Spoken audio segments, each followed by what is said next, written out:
Hello there, today what I'm going to be doing for you today is showing you on how to use your HYMER Control Panel. To turn on the power to your vehicle, all you have to do is press the icon here, and that'll turn on power all through your vehicle in the habitation side.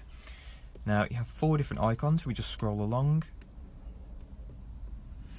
The one at the back here is for your leisure battery, and that's showing you power levels there. Next one along is for your clean water.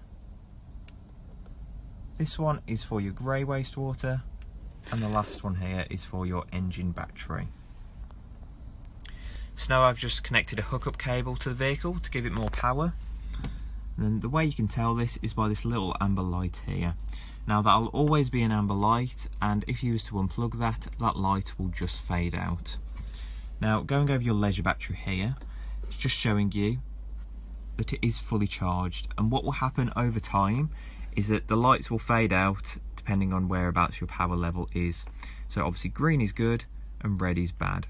When you're looking at around the 12.0 mark, that's when you want to be a bit more conservative with your energy consumption if you're not going to charge up soon. So the next one along is for your clean drinking water. Now as you can see at the top there's a red light flashing. Now with that red light, all that it means is that there's no water currently in your system, so it will be an issue if you do try and use your heating system. So what we recommend to customers is that you always leave a little bit of water in there, either being 25 or 50%. And a way you can tell this is that when water's actually currently in the vehicle, it will go up per 25%. So it will start at 25, then it will show when there's 50, 75, and then 100. Your next one along is for your grey wastewater. Now what we recommend with this is that when you're about to drive off, you always check how much grey water is actually in your vehicle, because if you're driving around with it, that'll mean it's adding up with your extra amount of fuel consumption.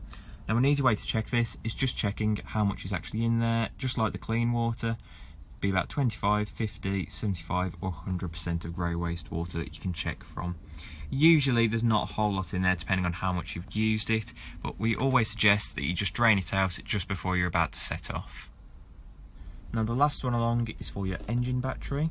Now to tell the actual difference between your engine and your leisure battery, it's just seeing that your leisure battery is at the back of the vehicle here as shown, and your engine is at the front of the vehicle. So an easy way to just check is just by looking just like the leisure battery and how much power level is actually in there. When you're looking around about the 12.0 mark, that's when you want to start charging up your vehicle. Thank you very much for watching, and I hope this quick guide has helped you on how to use your control panel. Thanks for watching.